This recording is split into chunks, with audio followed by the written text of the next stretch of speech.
भारत माता की जय जय सिया राम। राधे राधे। ये समय सांस्कृतिक और आध्यात्मिक पुनः जागरण का समय है और इसीलिए आज पूरा देश जय सिया राम और राधे राधे बोल रहा है।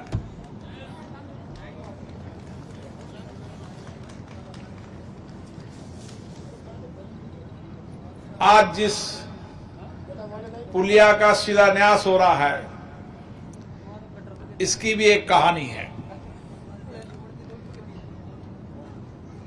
एक बार मैं पिछले कार्यकाल के अंदर इस गांव में आया था। रात का समय था। ऐसे गांव में बैठे थे, बहुत देर रात भी हो गई थी। मैं भी थक गया था चुनाव प्रचार करते करते या बीच में। तो कभी मस्ती और आराम के क्षण रहते हैं ना, उस समय आराम के क्षण थे। मैं ऐसे ही गांव में मैंने बताओ क्या क्या बात है। बाद में कर लीजिए भाई, 2 मिनट बात कर लीजिए।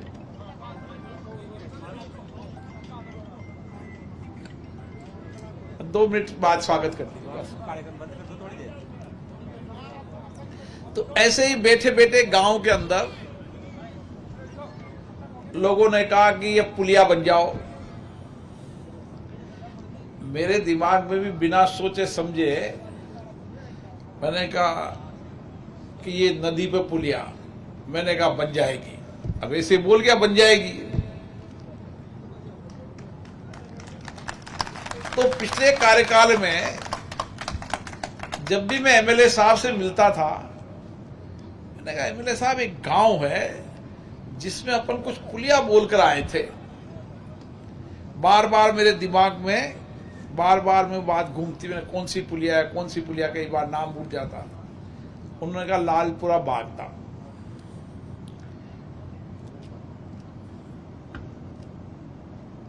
पिछला कार्यकाल निकल गया।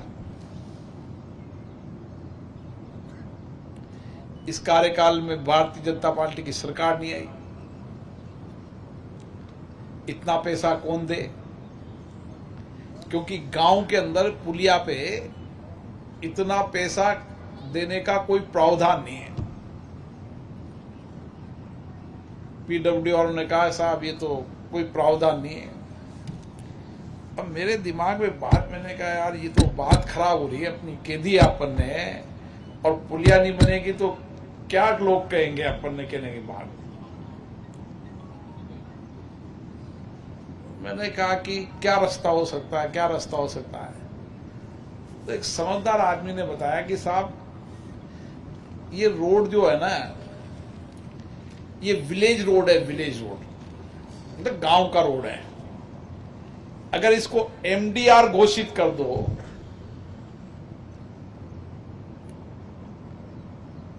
तो पैसा गवर्नमेंट ऑफ इंडिया से आ सकता है। मैंने कहा एमडीआर कैसे घोषित होता है? कि राज्य सरकार प्रस्ताव बना के भेजे और केंद्र सरकार उसको अप्रूव कर दे।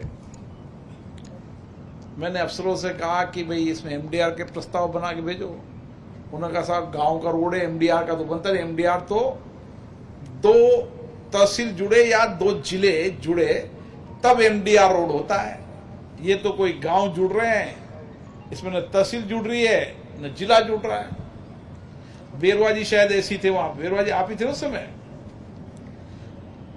मैंने कहा प्रस्ताव भेजो। हमने इसको एमडीआर घोषित कर दिया। एमडीआर घोषित होते ही मैंने फिर मंत्री जी से दिल्ली में कहा कि मैंने कहा मंत्री जी ये घोषित हो गया और सबसे पहले इस लालपुरा बागदा की पुलिया को निकाल। और लालपुरा बागदा की पुलिया का मेरा वादा पूरा हुआ। तो कई बार क्या है, गांव में बैठे बैठे अनायासी कोई बात निकल जाए। अब देखो मैं 14वीं लोकसभा के अंदर, पिछले लोकसभा के कार्यकाल की बात है, अभी की नहीं है। पूरा 5 साल निकल गया मुझे, 3 साल अभी निकल गया, 8 साल। सरपंच साहब श्यामलाल जी जब भी लालपुरा बागदा के पुलिया को कायो को कहा श्यामलाल जी पुलिया को कायो को बनेगी बनेगी। अब मैं भी इनसे कहता बनेगी, ये भी कहते रहते। तो समय लग जाता है कोई काम में, लेकिन हमारी मंशा कोई गलत नहीं होती। हम कोई बात कहते हैं तो कोशिश करते हैं कि उस बात को किसी न किसी तरीके से पूरा करें। कई बार बात कह जाते हैं, हमने बात गांव में कही, दिमाग से उतर गई, फिर कभी 5 साल बाद चुनाव में आए, जब कितना नहीं यह बात खींची मां से, तो मैंने कि 5 साल में तो ना कभी याद दिलाएगा मां काई मिलता, मां ने सोची आएगी होगी। उस दिन से मैंने एक सौगंध खाई, मैंने कहा मेरे साथ वालों को कहता हूं मैं भी जो भी कुछ बोलूं उसको तुरंत नोट करो और नोट करके घोषणा में डाल दो कंप्यूटर में, ताकि अपन ने जो जो घोषणा करी उसका हम रिव्यू कर सके। ये घोषणा बाकी, ये घोषणा बाकी, ये घोषणा बाकी है।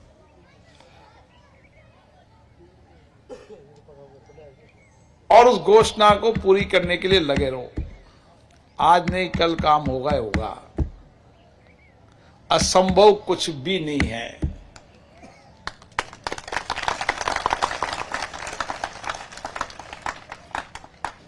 मैं कई चीजें बता सकता हूं।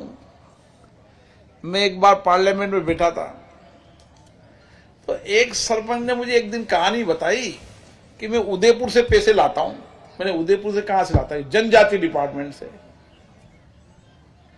मैंने कहा कैसे लाता है? कि इतना % कमीशन देकर लाऊं छू। अब इतना देकर लाते हो वो डबल हिसाब किताब होता हो देवजन इतना पहले से एडवांस।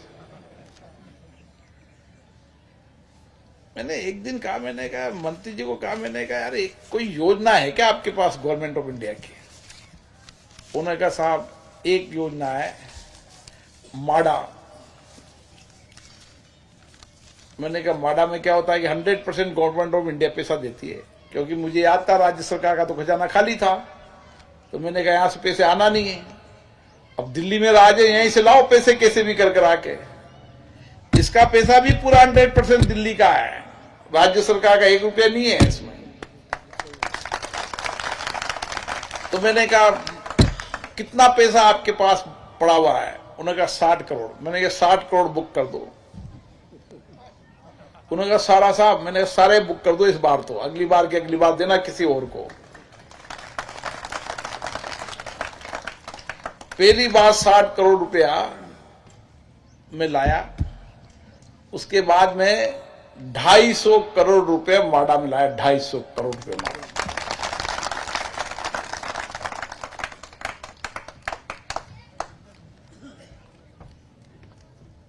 और मैं आज के जा रहा हूं आपको, अब राजस्थान में भी अपनी सरकार है, दिल्ली में भी अपनी सरकार है। इस 5 साल के अंदर सारे गांव की तस्वीर और दिशा बदल देंगे, सारे गांव।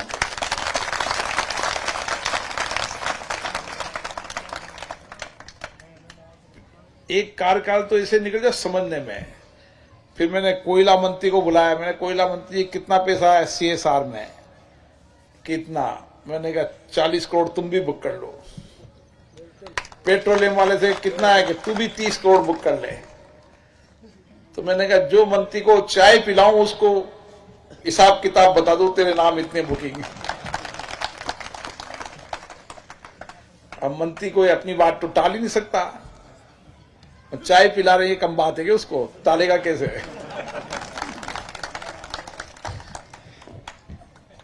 उसके लिए भी गौरव की बात है कि स्पीकर के चैम्बर में बैठ के चाय पी रहा है, छोटी मोटी बात थोड़ी है।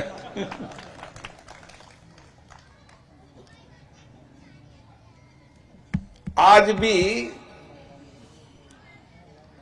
हमने नहीं करते करते 200 करोड़ रुपया अलग अलग CSR में इधर इधर। आप बताओ बूंदी के अंदर स्टेडियम में 20 करोड़ रुपए कहां से लाया? अल्पसंख्यक मंत्रालय से 20 करोड़ रुपए अल्पसंख्यक मंत्रालय से। ये तो चूक होगी, नहीं तो क्या होता, सारे गांव के अंदर कम से कम 2-2 करोड़ रुपया लगाता, सारे गांव को चमन कर देता। मैंने प्लान तो बना दिया था, लेकिन वो मंत्री जी चेंज हो गए, मेरे मित्र मुख्तार अब्बास नकवी जी, और नए मंत्री जी ने आके वो स्कीम बंद कर दी।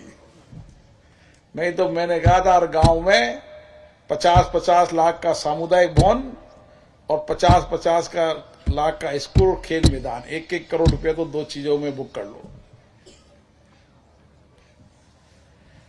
गांव में हमको बदलना ही पड़ेगा। क्यों नहीं बदलेंगे जी?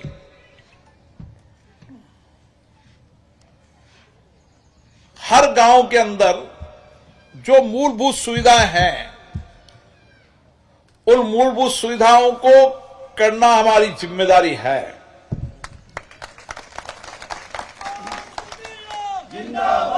मैं आपको बताऊं, इस 5 साल में मेरा मास्टर प्लान है, दिमाग है। दिमाग तो सीखता हूं मैं प्रधानमंत्री जी से ही, योजना तो प्रधानमंत्री से सीखता हूं। हमारे प्रधानमंत्री जी 20 साल की कार्य योजना बनाते हैं। कितने? 20 साल की। 5 साल में ये, 5 साल में ये, 5 साल, 20 साल में पूरे देश को बदलना है, ऐसा देश बनाना है। ऐसा प्रधानमंत्री मैंने मेरी दुनिया में, जिंदगी में देखा।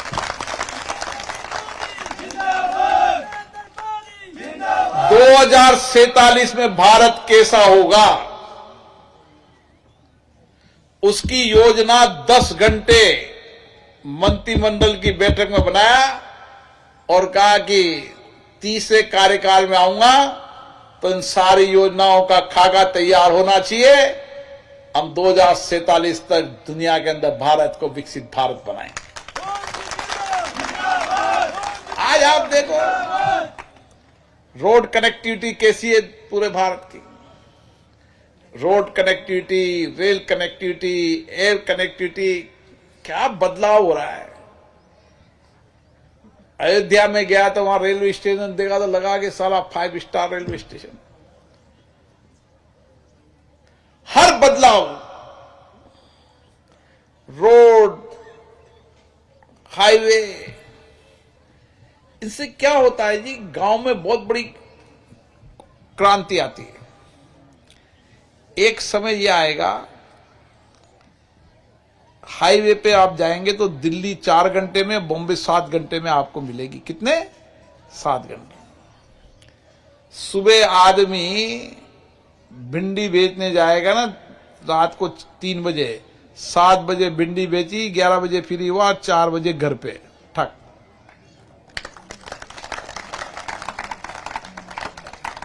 एक उदाहरण है, भिंडी मतलब एक उदाहरण है, मतलब कोई भी सामान जाएगा, जो सामान गांव में या मंडी में 1 रुपए किलो बेचते हैं, वहां 3 रुपए 4 रुपए किलो बिकेगा।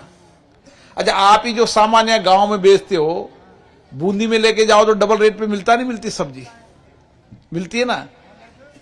आप एक ठलो बेचेगा 50 रुपया में, वही ठलो हुआ बूंदी जाता जाता हो जाओ वो 100 रुपया को, और कोटा जाता था वही जाओ 150 को, और दिल्ली जाता था वही जाओ 300 को। तो जो 300 में यही आकर आदमी लेवा लाग जाओगे तो बिकेगा नहीं बिकेगा। ये रोडों की कनेक्टिविटी का ये लाभ मिलता है। पिछली बार सिंचाई मंत्री जी आए थे, मुझे प्रधानमंत्री जी ने ऐसे जिक्र किया कि इस अमृत महोत्सव में 75 अमृत सरोवर बनाओ। अब मैंने कह तो दिया प्रधानमंत्री जी ने, मैंने 75 अमृत सरोवर के पैसे लाऊं कहां से। मैंने नरेगा वालों से बात की तो नरेगा वालों ने कहा कि साहब मेटल का ये फलाना ये 10 कानून। मैंने कहा क्या? मैंने एक दिन कहा, मैंने कहा कोई योजना तो है कि साहब एक योजना है जो बंद होगी। मैंने कहा बंद होगी तो चालू करना किसका काम के? मंत्री का मेरा। मैं चालू कर दे यार, क्या फर्क पड़ता है, एक खोल के फिर बंद कर देना भाई। आप बताओ 64 तालाब 100 करोड़ रुपए से ज्यादा लगे, 100 करोड़ रुपए से इसके वर्क ऑर्डर शुरू हो चुके हैं। और अगली बार कोटा बूंदी के हर तालाब को हम सुंदर ही नहीं बनाएंगे, उन तालाबों से सारे इलाके का वाटर लेवल बढ़ जाएगा और जो 70, 80, 100 फीट पे आता था वो 40, 50 फीट पर ट्यूबवेल और वाटर चल जाएगा। पिछली बार मैंने सिंचाई मंत्री जी से कहा, मैंने कहा मंत्री जी प्लान बनाओ, कोटा बूंदी में पानी की कोई कमी नहीं है। आप आश्चर्यचकित करोगे, राजस्थान नहीं देश में हमारा क्षेत्र एक ऐसा क्षेत्र है जहां सबसे ज्यादा पानी है, सबसे ज्यादा। इतना पानी सरफेस वाटर जिसे कहते हैं, जमीन के ऊपर पानी कहीं नहीं है दुनिया में, देश में। हमने कहा कि जो इलाका असिंचित रह गया है उस इलाके को सिंचित करने की योजना बना, आज योजना बनाएंगे, उसको पूरा शुरू करेंगे 5 साल में, चाहे 3 साल में, कोई 4 साल में हो, लेकिन 5 साल के अंदर हर खेत तक पानी पहुंच जाए, इससे बड़ा काम कुछ नहीं हो सकता। ये प्रधानमंत्री का विजन है। हमारी महिला 1 किलोमीटर दूर जाती थी, हर घर नल। कोई सोच सकता था आजादी के 75 साल में हर घर नल योजना 15 अगस्त से ऐलान किया? वो तो 5 साल कांग्रेस की सरकार थी जिसने टेंडर नहीं लगाए, घबले में घबले चलते रहे। अगले 3 साल के अंदर कोई गांव नहीं बचेगा जिसमें हर घर पर नल नहीं होगा, माता बहनों के घर पर नल। प्रधानमंत्री जी ने कहा कि हर पक्का मकान बनाएंगे, पक्का मकान भी बनाएंगे, उसमें लाइट भी होगी, उसमें गैस कनेक्शन भी होगा, पीने का पानी भी होगा। सब चीजें एक साथ कैसे चलनी है? ऐसा नहीं है कि पक्का बन बना दिया तो नल नहीं। तो मुझे पहले कहती थी महिलाएं, ये बाथरूम तो बन गया, टॉयलेट तो, पानी कहां है? मैंने की मांगा प्रधानमंत्री पतो जे पानी भी लाऊंगा, और पानी की योजना बन गई।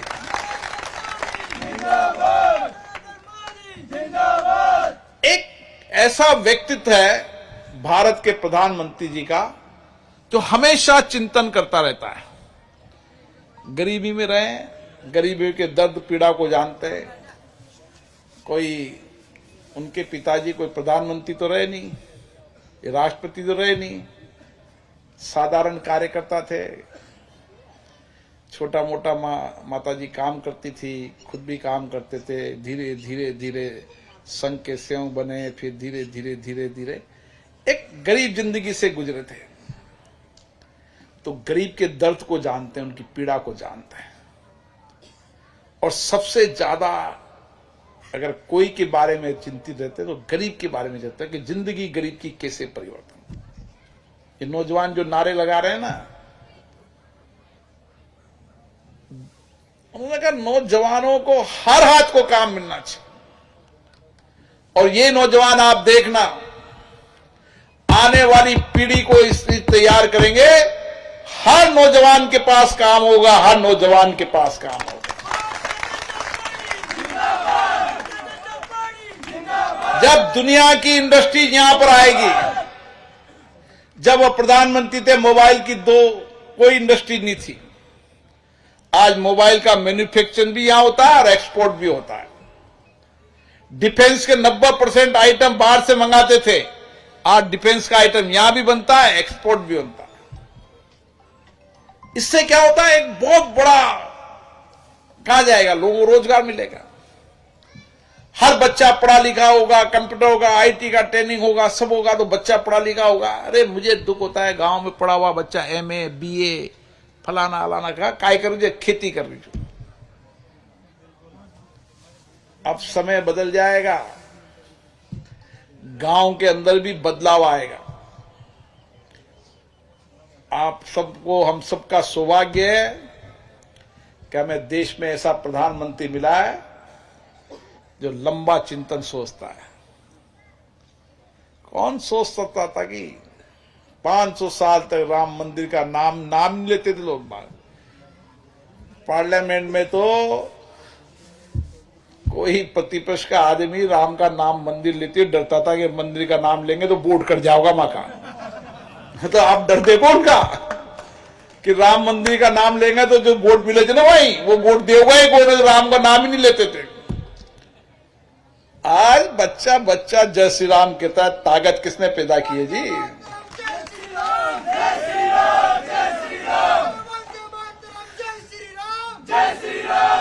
जो जिस संसद के अंदर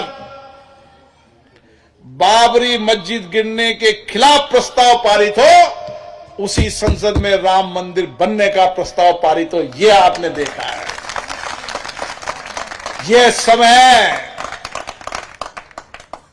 यह समय कि लोग कहते धारा 370 भारत में समाप्त नहीं हो सकती, उन्होंने कहा 370 समाप्त होगी। यह समय है। उन्होंने कहा उस धर्म के लिए अलग कानून, शादी का अलग कानून है। कहा क्यों कानून? सबके लिए एक कानून। 3 तलाक लाने की ताकत किसी में है तो मोदी जी में है।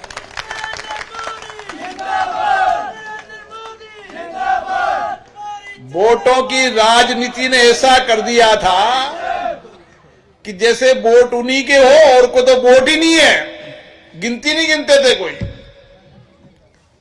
अच्छा गिनते थे, नहीं गिनते। ये क्यों नहीं हुआ जी? बाबरी मस्जिद गिरने का प्रस्ताव क्यों आया जी? 370 क्यों नहीं हटी? राम मंदिर बनाने का प्रस्ताव क्यों नहीं लिया? कभी आपके दिमाग में आता नहीं ये कौन सोच सकता है? अरे इसी भारत में हम अंग्रेजों के कानून से चलते रहे। 75 साल के अंदर कानून परिवर्तन नहीं हुए। अमित शाह जी ने कहा, मैंने कहा एक दिन, मैंने कहा साहब हमारे कानून कब लागू होंगे? बिरला जी तुम्हारे कार्यकाल में 3 कानून लागू होंगे और कानून होंगे न्याय के लिए कानून। आज भारत का आदमी गर्व से कहता है हम अंग्रेजों के कानून से नहीं, भारत के कानून से शासन के देश में। यह आत्मसम्मान का है जी। कब तक गुलामी की मानसिकता में जीते रहेंगे? 75 साल बाद भी अगर हम गुलामी की मानसिकता से जीने रहे तो हमारे लोकतंत्र पर चिंता का विषय है। आज हमारी सरकार है, हम गुलामी के कानूनों को लेकर चले, यह संभव मोदी जी के कार्यकाल में हो नहीं सकता। हर गुलामी को निपटा के रहेंगे और हम स्वराज और हमारे देश के कानून और उसके शासन लाने का काम करेंगे। और इसीलिए मैं कहता हूं गांव में, अरे क्यों लोग किसी को और को वोट देंगे? कारण तो बताओ ना। हमारा प्रधानमंत्री से ईमानदार कोई व्यक्ति हो सकता है क्या? सब कुछ जीवन लोग कहते हैं मोदी जी का कौन सा परिवार? तो मोदी जी ने कहा ये मेरा 140 करोड़ का परिवार का परिवार। तुम्हारा परिवार 4 जनों का हो सकता है, मेरा परिवार तो 140 करोड़ का है। तुम्हारे परिवार तुम्हारे बेटे भाई हो सकते हैं, मेरा परिवार तो 140 करोड़ परिवार है। ये सोचने वाला व्यक्ति है। इसलिए ये समय आ गया है। ये छोटे मोटे काम सब चलते रहेंगे, इसकी चिंता मेरे पर छोड़ दो। कोई नाली पटान सड़क बुनियादी सवाल, इसकी चिंता छोड़ दो। ये चुनाव देश का चुनाव है। ये चुनाव देश को बदलने का चुनाव है। ये चुनाव हमारे नौजवानों के भविष्य को बदलने का चुनाव है। ये नौजवान हमारे किसान मजदूर माता बहनों की जिंदगियों का बदलने का चुनाव है। और इसलिए मैं कहता हूं छोड़ो इस जाति कौन जातियां होती है? देश होता है पहले। देश आगे रहेगा तो सब बढ़ेंगे आगे, और देश आगे नहीं बढ़ेगा तो कोई आगे नहीं बढ़ने वाला। इसलिए देश को बढ़ाने का चुनाव है। देख तो नौजवानों में जोश कैसा है। 18-20 साल का नौजवान में मोदी जी के प्रति जुनून है। इसलिए गांव में बदल दो। इस बार गांव में लगना चाहिए कि सारा गांव एक मत होकर मोदी जी को लोग कहें, जब मैं पार्लियामेंट में चुनाव लड़के जाऊं तो मैं कहूं कि साहब ऐसा गांव जहां 100% आपको वोट दिए है, क्यों नहीं होना चाहिए बताओ आप? जो लोग 10-20 लोग उनको भी समझाओ, 25-50 परिवार को समझाओ। मैं 2003 से चुनाव लड़ रहा हूं। 2003 में मैं घंटाघर की गलियों में गया, मैंने कहा वोट देंगे, बहुत देर तक करता रहा। 2008 में मैंने कहा तुम्हारे हारने से मैं नहीं हार सकता भैया। 2003, 2008, 2013, 2014, 2019 लगातार चुनाव जीता हूं तो आपके आशीर्वाद और विश्वास के साथ जीता हूं। कभी जिंदगी के अंदर मन में भाव आता ही नहीं, कोई आंखों में अंतर ही नहीं आता। एक भाव आता है कि हमें जनता ने विश्वास किया है, कैसे हम हमारे सामर्थ्य की, शक्ति का, पद का उपयोग करके लोगों की जिंदगियों को बेहतर कर सकते हैं, उसके काम में लगा। जो देखा, जो आंखों से देखा, गरीब महिलाओं के बच्चों को मरते देखा तो गर्भवती महिलाओं का किट देने का काम किया। गांव में लोग इलाज नहीं कराते थे तो गांव-गांव में मोटर व्हीकल गाड़ी भेजी ताकि लोग इलाज कराएं, जांच कराएं, जांच करने के बाद गंभीर हो तो इलाज कराएं। और इसीलिए ये सब आपके आशीर्वाद से है। आप चिंता मत करो, जो कागज आपने दिए हैं कल परसों में आचार संहिता लग जाएगी 2-3 दिन में, लेकिन आप नाम, पता, टेलीफोन नंबर लिख के दे दो कागज में। 5 साल में सबका निस्तारण कर दे, एक काम बाकी नहीं छोड़ेंगे। अभी राजकीय प्राथमिक विद्यालय बागदा में उच्च माध्यमिक विद्यालय घोषणा न करूंगा, पहली कंज्यू कर दी सरपंच साहब, मुझे समझ गए हो, करा दूंगा लेकिन घोषणा नहीं करूंगा। घोषणा करने के बाद फंस जाता हूं फिर मेरा दिमाग चलता रहता उसी में। आप चिंता मत करो, जो कागज दोगे पूरी तन्मयता से करेंगे, ईमानदारी से करेंगे। देखो, संसद में स्पीकर था तो 100 दिन वहां रुकना पड़ता था, मेरी मजबूरी थी। इंटरनेशनल अपॉइंटमेंट भी होते थे, कुछ राज्यों के विधानसभा के कार्यक्रम भी होते थे, पर जो समय मिलता था ना, मैं कोटा आता था। तो हमारे कोई भी टेलीफोन करता, दिल्ली से कोई काम हो, हाँ बिरला जी कोटा होंगे आप, तो मतलब उनको पता है कि संसद सत्र निपटा और मैं दूसरे दिन ट्रेन में बैठ के कोटा। माननीय प्रधानमंत्री जी भी कभी कहते थे, कहा बिरला जी कोटा हो? मैंने जी जी साहब, समझते थे कि कोटा चला गया होगा इस संसद सत्र निपटते। तो कोशिश की है, कुछ कमी रहती है, मानवीय स्वभाव है, ऐसा तो नहीं हो सकता है कमियां, बहुत कमियां रही होगी, सब कमियां को ठीक करेंगे और बेहतर काम करने की कोशिश करेंगे। हर काम नया सीखते हैं, लोगों से अनुभव प्राप्त करते हैं, लेकिन आप निश्चित रहो, अपना ये 5 साल इस कोटा बूंदी का स्वर्णिम अध्याय काल होगा, ये विश्वास के साथ कह सकता हूं। जो कुछ भी आपने मुझे दायित्व दिया है, यह आपके आशीर्वाद से मिला है। स्पीकर जब बनता ना, जब संसद सदस्य बनता, अगर संसद सदस्य नहीं बनता तो स्पीकर कैसे बनता बताओ? तो आशीर्वाद तो आपका ही है, आपके आशीर्वाद के बिना कुछ नहीं बन सकते। सबसे पहले आपका आशीर्वाद, आपका विश्वास, आपका भरोसा होना चाहिए, और मैं विश्वास दिलाता हूं कि आपके विश्वास को कभी नहीं तोड़ूंगा, कभी भी नहीं तोड़ूंगा। आपके विश्वास कायम रखूंगा। बहुत बहुत धन्यवाद। सरपंच साहब पीछे पड़ी गए तो ये पुलिया को तो शिलान्यास पहली हो जाओ। एक और पुलिया है जो 5:30 बजे उसकी मीटिंग है, जेथल वाली पुड़िया, और जेथल वाली पुड़िया भी आज 5:30 बजे की मीटिंग में क्लियर हो जाएगी। तो वो भी रास्ता साफ हो गया। 2 काम तो निपटे, बाकी काम चलते रहेंगे।